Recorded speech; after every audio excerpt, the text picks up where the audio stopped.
Hello, welcome to flame of thoughts. और आज हम बातचीत कर रहे हैं कि चोर के घर में चोरी हो गई है, उसके बारे में बातचीत है। एलविश यादव जो अपने आप को रोस्टर बताते हैं, लेकिन हम उनको रोस्टर भी नहीं मानते, हम उनको खैर कुछ भी नहीं मानते हैं, सिवाय एक हम्म। क्रिमिनल के।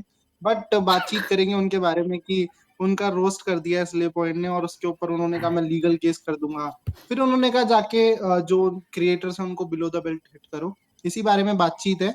बिलो द बेल्ट का मतलब शायद अलविश यादव को पता नहीं है, बॉडी के नीचे के हिस्से को नहीं बोला जाता है। टू सेइंग ऑफेंसिव समवन उसको बोला जाता है, मुझे लगता है बिलो द बेल्ट। हम्म। अब पता नहीं, अब उनकी अपनी हो सकता है टर्मिनोलॉजी हो, सिस्टम सिस्टम वाली टर्मिनोलॉजी जो भी है प्रेफरेंस की उनको बात कुछ भी भी है कुछ। भाई अब। रेफरेंस की बात भी है, सही बात है। अब जो सिस्टम सिस्टम इतना बना दिया है उन्होंने और उनके छपरी फैंस ने, वो हम्म। कुछ भी कर सकते हैं। अब वो बोल दे कि बिलो द बेल्ट का मतलब होता है, हम तो कहना चाह रहे थे कि रिस्पेक्ट करो वुमेन की जाके जिसकी वो बात करते हैं, ये बिलो द बेल्ट का मतलब है बिल्कुल उनके हिसाब से बिल्कुल। हो सकता है।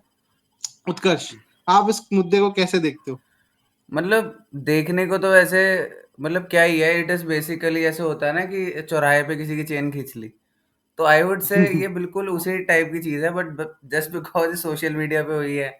और मतलब एक तरह से मैक्रो लेवल पे कह सकते हो कि भाई इन्फ्लुएंसर्स है, ये सब है, तो वो चीज़ वाइल्ड फायर की तरह बढ़ रही है, तो आप कह सकते हो कि ये चीज़ इम्पोर्टेंट है। मतलब इसमें आई थिंक जो इम्पोर्टेंट पार्ट है वो ये है, मतलब कि जो वो कर रहे हैं, मतलब वो तो बदतमीजी में आता है, राइट? मतलब अगर कोई दो बच्चे आप पे कोई हंसी मजाक कर देते हैं और वो बहुत ही हल्का फुल्का, तो उसको इतना out of the proportion blow करने की कोई नीड नहीं है।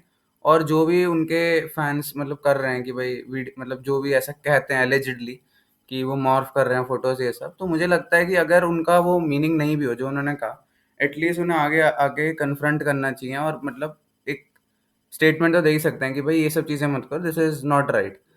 पर मुझे लगता है हम्म। कि कहीं न कहीं वो ऐसा इसलिए भी नहीं कर रहे क्योंकि he actually is like that, right? He is a क्योंकि वो पढ़े रिप्रेजेंट। लिखे नहीं है। वही अंधों में काड़ा राजा, यहाँ पे तो ऐसा लग रहा है कि काड़ों में अंधा राजा, मतलब तो हो सकता है। और मैं तो काइंड ऑफ। ये तक I am going as far as to say कि हो सकता है उनकी ऑडियंस भी कुछ दिमाग रखती हो, maybe, of thin possibility, but वो तो और भी गँवार हैं। आई डोंट है, मैं हाँ, इसमें डिसएग्री करूंगा, मेरे को नहीं बिल्कुल। लगता दिमाग रखती है। हाँ। क्योंकि वो उनकी ऑडियंस है, और दिमाग रखने के लिए उनकी ऑडियंस का हिस्सा ना हो तभी आप माना जा सकता है। हाँ, पर ठीक है, आप देखो, आप बिल्कुल। किसको फॉलो करते हो वो आपकी मर्जी है। बाकी मुझे लगा कि यूट्यूब क्रिएटर जो अपने आप को बहुत बड़ा बताते हैं, जो बोलते हैं कि हम लोगों के लिए उठ के आते हैं, आवाज उठाते हैं, कोई भी उठ के नहीं आया। बीइंग का कोई भी मतलब बड़े से बड़ा आप उठा लो, जो क्रिएटर है अपने आप को बहुत अच्छा और रैशनल बताता है, वो नहीं आया बिकॉज उनको पता है गालियां पड़ेगी।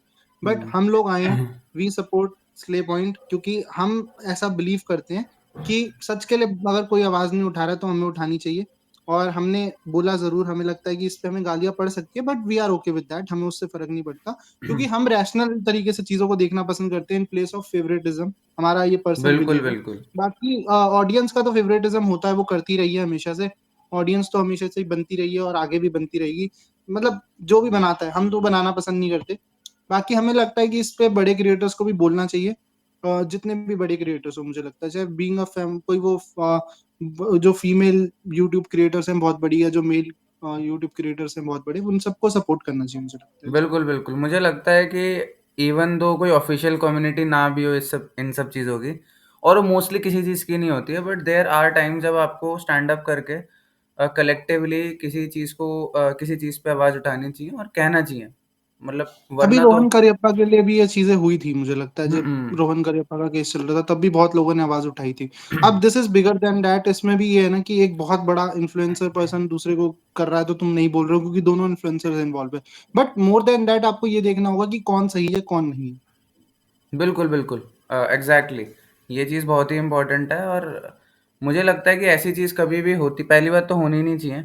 और अगर होती है तो the first one to take any action on this should be the influencers themselves, जो इस चीज़ को मतलब again even I hate the term influencer, although हम खुद मतलब पोटैटो पोटैटो वाली बात है, हम भी हैं तो कंटेंट क्रिएटर्स ही, बट अ, मुझे लगता है कि कुछ चीज़ें ऐसी होती हैं दैट शुडंट गो अननोटिस्ड। और मतलब वही वाली बात है ना कि अगर सड़क पे कुछ हो रहा है क्राइम और आप वीडियो बना रहे हो, तो वही it is similar to that. Those who have a voice hmm, should definitely take a firm stand on this. And hmm, तभी मतलब कहीं न कहीं इस चीज़ को लोग रिस्पेक्ट करेंगे।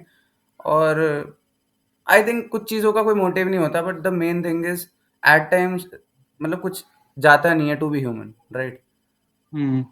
और वी आर द इन्फ्लुएंसर्स जो पॉजिटिव चेंज लाना चाहते हैं, है ना? और वी आर द इन्फ्लुएंसर्स जो सिस्टम अगर ये है, if this is a system we want to change this, हम उसमें बिलीव करते हैं to make a change positively, और हम उसी के लिए ट्राई कर रहे हैं। बाकी अगर वीडियो अच्छी लगी हो तो वीडियो को आप लाइक करें, चैनल को सब्सक्राइब करें और शेयर करें और सपोर्ट करें स्ले पॉइंट को।